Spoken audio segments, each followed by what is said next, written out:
বিএনপির পক্ষ থেকে সারা বাংলাদেশের বিভিন্ন এমপি প্রার্থীদের নাম ঘোষণা করা হয়েছে।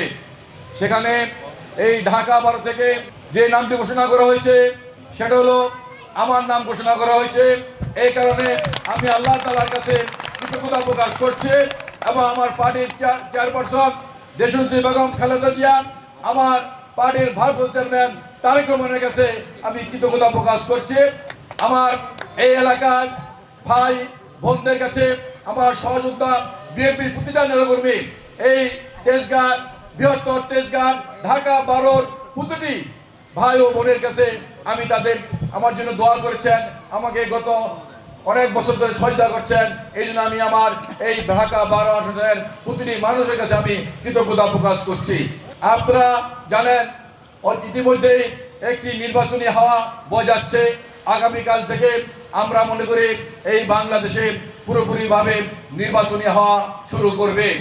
ইতিমধ্যে বেশ কয়েকটি রাজনৈতিক দল আজ থেকে আরো 2 মাস আগেই তাদের প্রার্থিতা ঘোষণা করেছিল, কিন্তু বিএনপি বুঝে শুনে সবকিছু চিন্তা ভাবনা করে আজকে তাদের প্রার্থিতা ঘোষণা করেছে।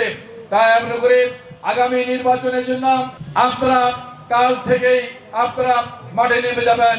আমার মনে হয় বিএনপির প্রতিটা নেতাকর্মী, জাতীয়তাবাদী শক্তির প্রতিটা নেতাকর্মী আমরা ঐক্যবদ্ধভাবে আমরা বিএনপিকে এগিয়ে নিয়ে যাব, এই দলকে এগিয়ে নিয়ে যাব। বিএনপির প্রার্থী, ধানের শীষের প্রার্থী, তারেক রহমানের প্রার্থীকে আমরা ইনশাআল্লাহ জয়যুক্ত করব। আমার এই এলাকার বিশেষ করে বিএনপির যুবদল, ছাত্রদল, শ্রমিক দল, স্বেচ্ছাসেবক দল, মহিলা দল সহ সবার কাছে আহ্বান থাকবে, সবাই সকল বিভেদ ভুলে গিয়ে ঐক্যবদ্ধ হবে। এই এলাকার জনগণের সাথে নিয়ে আপনারা কাজ করবেন। বেগম খালেদা জিয়ার সালাম দিবেন, তারেক রহমানের সালাম দিবেন, ধানের শীষের সালাম দিবেন এবং সবাইকে ধানের শীষের পক্ষে ভোট দেওয়ার জন্য আহ্বান করবেন। আরেকটি কথা মনে রাখতে হবে, আজকে কিন্তু দেশ চরম সংকটের মধ্যে আজকে অবস্থান করছে। আপনারা দেখতে পাচ্ছেন একটি দল ক্ষণে ক্ষণে রং বদলাচ্ছে। একটি দল একবার বলেন সংস্কার না হলে নির্বাচন হবে না, একবার বলেন পিআর পদ্ধতি না হলে নির্বাচন হবে না। বাংলাদেশের মানুষ কিন্তু এগুলা গ্রহণ করেনি। আবার নতুন করে শুরু হয়েছে, গণভোট না হলে নির্বাচন করতে দিবে না, নির্বাচন হবে না। আমরা তাদের উদ্দেশ্যে বলতে চাই, নির্বাচন চান না এটা পরিষ্কার ভাষায় বললেই হয়, এত ন্যাকামি করার কোনো দরকার নেই। বাংলাদেশের মানুষ গত 16 বছর ভোট দিতে পারেনি। জাতীয় সংসদ নির্বাচন, স্থানীয় নির্বাচন, এমনকি যে কোনো সামাজিক সংগঠনেও মানুষ ভোট দিতে পারেনি। রাতের ভোট, দিনের ভোট রাতে দিয়ে সম্পন্ন করেছে। তাই মানুষ ভোটের অপেক্ষায় আছে। আর আপনারা নির্বাচন বানচাল করার জন্য বিভিন্ন বাহানা করছেন, এক এক সময় এক এক রূপে আপনারা ধারণ করছেন। আপনাদের উদ্দেশ্যে একটি কথা বলতে চাই, আপনাদের প্রতিষ্ঠাতা মাওলানা মওদুদী এই দল জামাত প্রতিষ্ঠা করেছিল।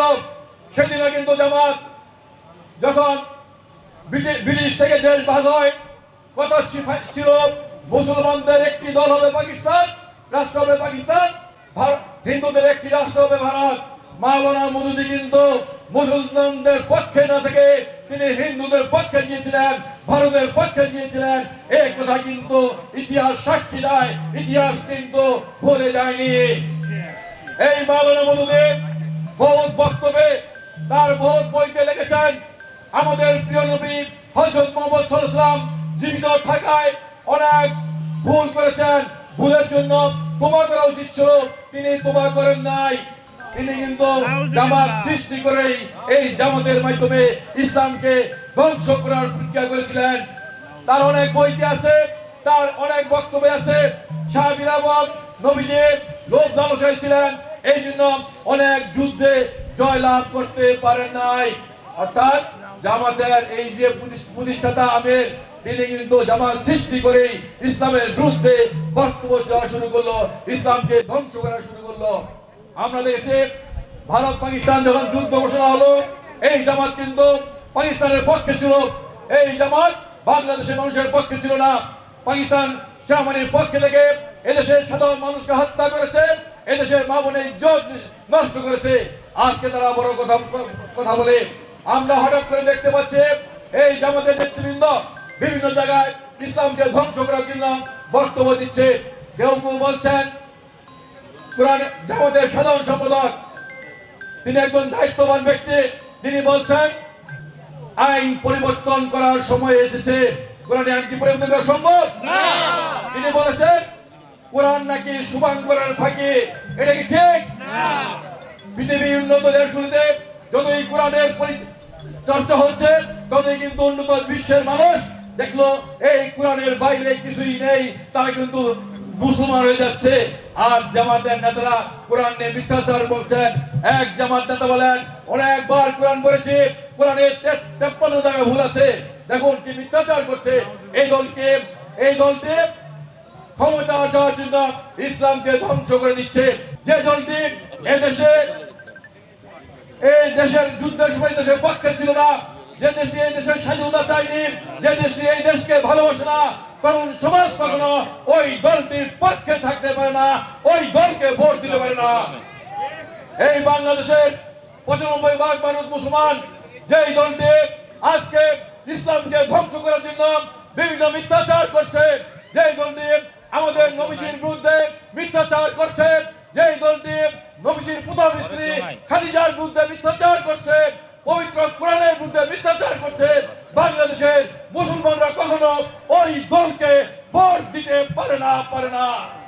তাই সবার কাছে আহ্বান থাকবে, আগামীতে এদেশের স্বাধীনতা রক্ষার জন্য, এদেশে ইসলাম প্রতিষ্ঠা করার জন্য, এদেশের মানুষের অধিকার আদায়ের জন্য বেগম খালেদা জিয়ার প্রার্থী তারেক রহমানের প্রার্থীকে ধানের শীষে ভোট দিয়ে এলাকার উন্নয়ন করবেন। আমি পরিষ্কার ভাষায় বলতে চাই, আগামী নির্বাচনে ইনশাআল্লাহ যদি বিএনপি ক্ষমতা আসে, যদি আমাকে আপনাদের সেবা করার সুযোগ দেয়, আমি এই এলাকা থেকে মাদক মুক্ত করব, আমি এলাকা থেকে চাঁদাবাজ মুক্ত করব, সন্ত্রাস মুক্ত করব এবং শিশুগান মুক্ত করব।